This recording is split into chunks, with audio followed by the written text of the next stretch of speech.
Hola, ¿qué tal? Bienvenidos a este podcast el cual se titula Huellas del Aprendizaje. Mi nombre es Joana Parra y me da mucho gusto que puedan escucharme en este podcast.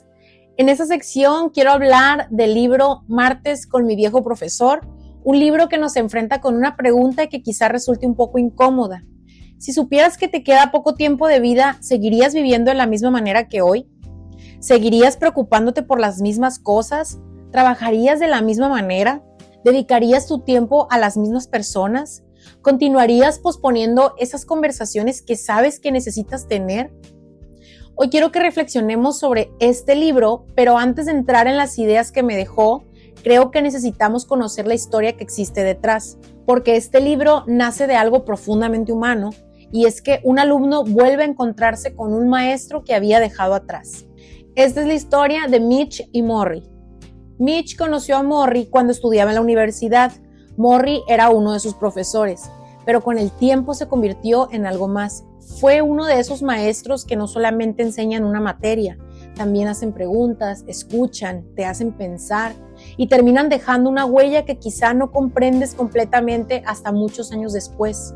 Cuando Mitch terminó la universidad, le prometió a Morrie que seguirían en contacto, pero ocurrió algo que probablemente muchos podemos reconocer. La vida continuó, llegó el trabajo, las responsabilidades, las metas, las preocupaciones y aquella promesa de mantenerse en contacto poco a poco fue quedando atrás. Pasaron los años, Mitch construyó una carrera exitosa como periodista deportivo, trabajaba mucho, viajaba mucho, tenía metas, muchos compromisos y una agenda muy llena. Hasta que un día, por casualidad, vio en televisión a aquel profesor que había sido tan importante para él. Era el profesor Morrie, pero las circunstancias habían cambiado completamente. Morrie había sido diagnosticado con una enfermedad neurodegenerativa llamada ELA, una enfermedad progresiva para la que no existía cura. Morrie sabía que estaba acercándose al final de su vida, y entonces ocurrió algo que cambiaría también la vida de Mitch. Volvió a visitarlo. Después regresó nuevamente y otra vez. Los encuentros comenzaron a realizarse los martes, como en los tiempos de universidad, pero ahora no había un salón de clases, no había exámenes, no había calificaciones. La materia era diferente, la materia era la vida. Durante aquellos martes, Mitch y Morrie comenzaron a conversar sobre temas que probablemente todos hemos pensado alguna vez. Temas como el trabajo, el dinero, la familia, el amor, el miedo, el envejecimiento, el perdón, los arrepentimientos y finalmente la muerte. Pero quizá lo más interesante es que un hombre que sabía que estaba muriendo no hablaba solamente de morir, hablaba muchísimo de cómo vivir. Y ahí aparece la primera gran contradicción del libro. Mitch tenía aparentemente muchas de las cosas que solemos relacionar con el éxito: una carrera, reconocimiento, trabajo, metas, pero estaba constantemente ocupado. Mientras Morrie estaba perdiendo poco a poco muchas de las capacidades que había tenido durante toda su vida y aún así seguía interesado en las personas.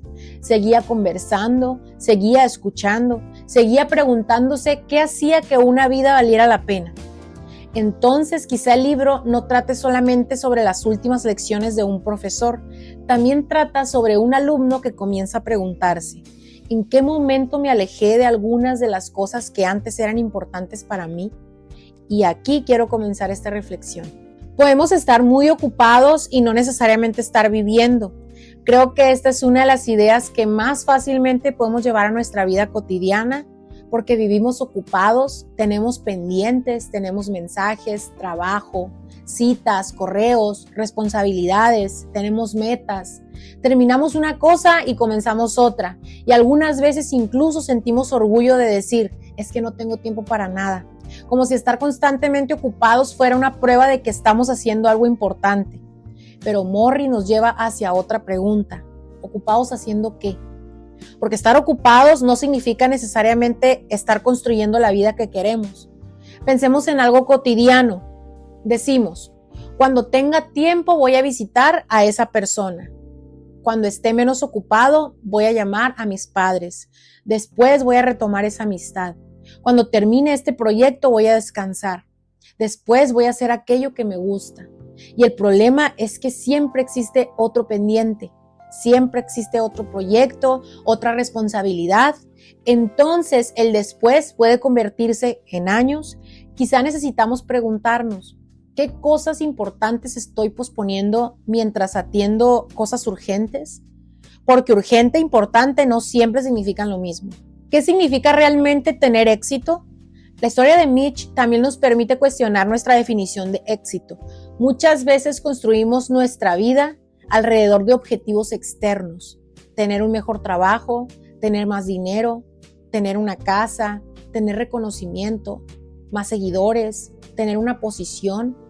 Y no hay nada de malo en querer progresar. El problema aparece cuando comenzamos a creer. Cuando consiga esto, entonces estaré bien. Después aparece otra meta. Entonces otra, y luego otra, y otra. Es como una escalera que nunca termina. Morrie plantea una perspectiva diferente. Quizá una vida exitosa también debería preguntarse, ¿tengo personas con quienes puedo ser yo mismo? ¿Tengo tiempo para quienes quiero? ¿Estoy haciendo algo que considero significativo?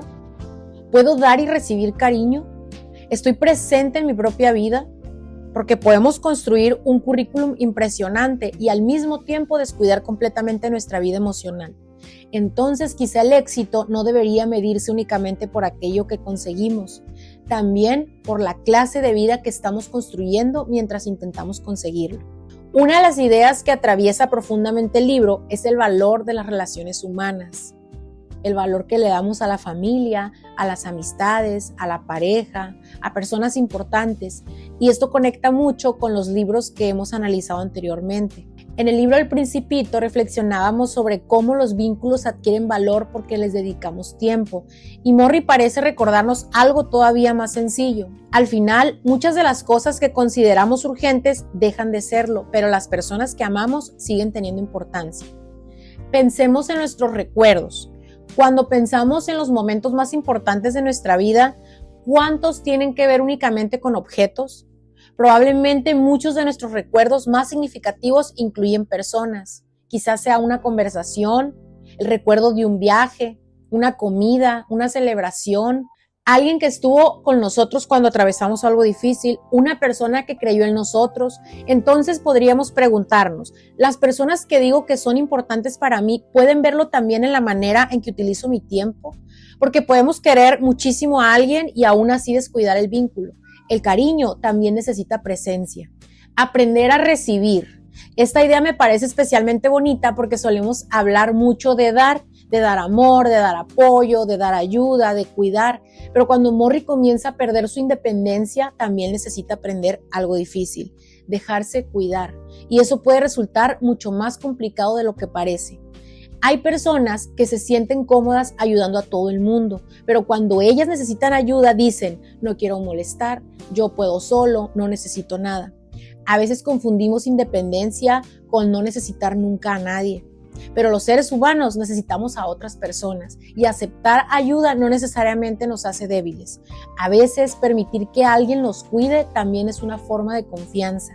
Podemos preguntarnos, ¿por qué me resulta tan fácil estar para los demás y tan difícil permitir que los demás estén para mí? Morrie también habla sobre algo que nuestra cultura intenta evitar constantemente y es envejecer. Vivimos rodeados de mensajes que relacionan juventud con valor. Queremos parecer más jóvenes, sentirnos más jóvenes, ocultar los signos del tiempo y evidentemente todos podemos cuidar nuestra salud y nuestra apariencia si eso nos hace sentir bien. Pero quizá existe una pregunta más profunda. ¿Por qué nos cuesta tanto aceptar que cambiar también forma parte de estar vivos? Envejecer significa perder algunas cosas, pero también puede significar haber vivido, haber aprendido, haber conocido personas, haber cambiado de opinión, haber acumulado experiencias. Quizá el problema no es querer conservar nuestra juventud. El problema sería pasar nuestra vida deseando estar en una edad diferente a la que realmente tenemos. Cuando somos jóvenes queremos llegar a otra etapa y cuando llegamos queremos regresar. ¿En qué momento disfrutamos la edad que tenemos hoy? Otro tema importante es el arrepentimiento, las cosas que no dijimos, las personas a quienes no buscamos, las disculpas que dejamos pendientes, y quizá todos tenemos algo así, una conversación que sabemos que necesitamos tener, una persona a la que hace mucho queremos escribir, algo por lo que necesitamos pedir disculpas o alguien a quien necesitamos decir, esto me dolió, pero pensamos, después lo hago. Y aquí la cercanía de Morrie con la muerte introduce una pregunta incómoda. ¿Qué pasaría si ese después no llega? No significa que tengamos que reconciliarnos con absolutamente todo el mundo. Hay relaciones de las que alejarnos puede ser una decisión saludable. Perdonar tampoco significa permitir nuevamente cualquier conducta, pero sí podemos preguntarnos, ¿estoy conservando algo por orgullo que realmente quisiera resolver? Porque algunas veces esperamos que la otra persona dé el primer paso y la otra persona está esperando exactamente lo mismo. La muerte como recordatorio de la vida. Este probablemente sea el tema más fuerte del libro. Morrie sabe que va a morir y en lugar de evitar completamente esta realidad, decide hablar de ella. No porque quiera vivir obsesionado con la muerte, sino porque reconocer que nuestra vida tiene un límite puede cambiar nuestra manera de utilizarla. Y esto me parece muy interesante. Todos sabemos intelectualmente que nuestra vida es limitada, pero vivimos como si tuviéramos tiempo infinito. Posponemos, guardamos palabras, dejamos sueños para después, mantenemos relaciones por costumbre, nos preocupamos durante días por cosas que dentro de algunos años quizá ni recordaremos. Entonces hablar de la muerte no necesariamente tiene que ser algo oscuro, también puede producir una pregunta vital. Si mi tiempo es limitado, ¿a qué quiero entregárselo? No sabemos cuánto tiempo tenemos y precisamente por eso el tiempo tiene valor. Otra idea que me parece muy actual es cuestionar aquello que la sociedad nos dice que deberíamos querer. Más dinero, más reconocimiento, más cosas, más productividad, más éxito. Pero quizá necesitamos detenernos alguna vez y preguntarnos, ¿yo realmente quiero esto o aprendí que debería quererlo? Esta pregunta conecta mucho con lo que ya hemos analizado en este podcast y es que podemos pasar años intentando construir una vida que desde afuera se ve exitosa y un día descubrir que nunca nos preguntamos si esa era realmente la vida que queríamos. Crear nuestra propia manera de vivir no significa ignorar responsabilidades, significa decidir conscientemente cuáles serán nuestras prioridades. Quizá para alguien el éxito sea construir una gran empresa, para otra persona tener más tiempo con su familia, para alguien sea más enseñar, viajar, crear, vivir tranquilamente.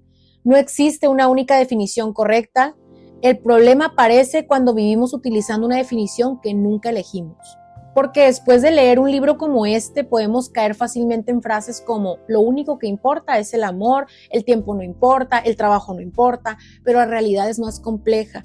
El dinero importa porque necesitamos cubrir nuestras necesidades, el trabajo puede darnos identidad, oportunidades y satisfacción, las metas pueden ser profundamente significativas y no todas las personas tienen la posibilidad de simplemente trabajar menos y dedicar más tiempo a aquello que quieren. Las circunstancias económicas existen, las responsabilidades existen, por eso quizá la reflexión no debería ser abandona todo y dedícate únicamente a disfrutar. Podría ser algo más realista como dentro de las circunstancias que tienes, ¿estás dejando algún espacio para aquello que dices que realmente importa? Quizá no podemos disponer libremente de todo nuestro tiempo, pero sí podemos comenzar a observar cómo utilizamos el margen que tenemos. Y hay otro punto, no necesitamos estar frente a la muerte para aprender a vivir. Podemos escuchar estas preguntas ahora. Precisamente esa puede ser una de las funciones del libro, aprender de una conversación que nosotros todavía tenemos tiempo de llevar a nuestra propia vida. Imagina por un momento que alguien pudiera mostrarte exactamente cómo utilizaste los últimos 12 meses de tu vida. Las horas trabajando, las horas en el teléfono, las conversaciones, las preocupaciones, las personas, los proyectos, el descanso. Y después te preguntara, según la manera en que utilizaste tu tiempo, ¿qué parece ser lo más importante para ti? ¿Qué responderías?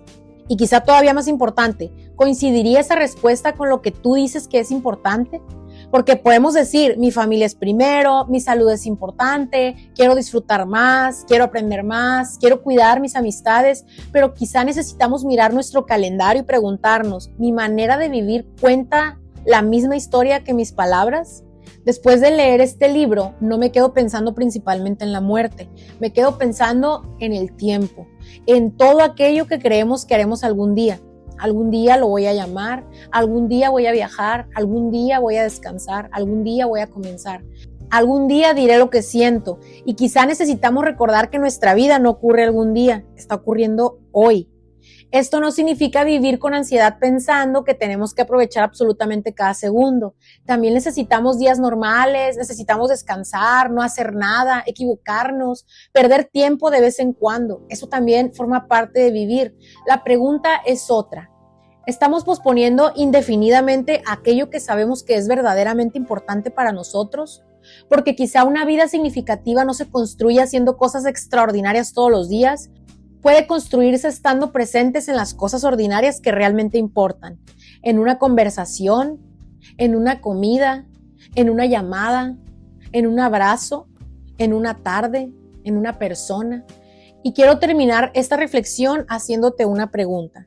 Imagina que pudieras sentarte frente a Morrie durante uno de aquellos martes. Tienes 1 hora, puedes hacerle una sola pregunta sobre la vida. ¿Qué le preguntarías? ¿Le preguntarías sobre el amor, sobre el miedo, sobre el éxito, sobre la familia, sobre los arrepentimientos, sobre la muerte? ¿O quizá le preguntarías si estás viviendo correctamente la vida que tienes? Ahora viene la parte interesante. Quizá antes de preguntárselo a Morrie, podrías preguntártelo a ti, porque tal vez algunas de las respuestas que estamos buscando comienzan precisamente cuando nos atrevemos a hacernos mejores preguntas.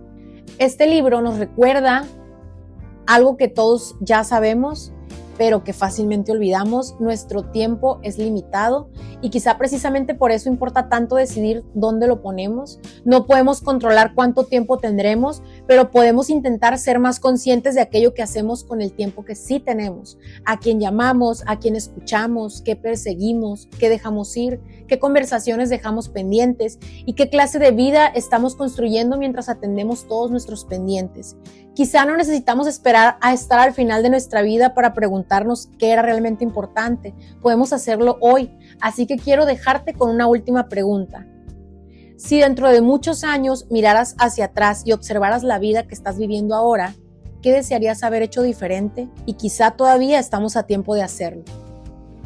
Gracias por acompañarme durante este recorrido. Si alguna de estas reflexiones te hizo pensar en una experiencia de tu propia vida, quizá ahí está la huella que esta lectura dejó en ti. Mi nombre es Joana Parra y esto es Huellas del Aprendizaje. Gracias, nos vemos la próxima.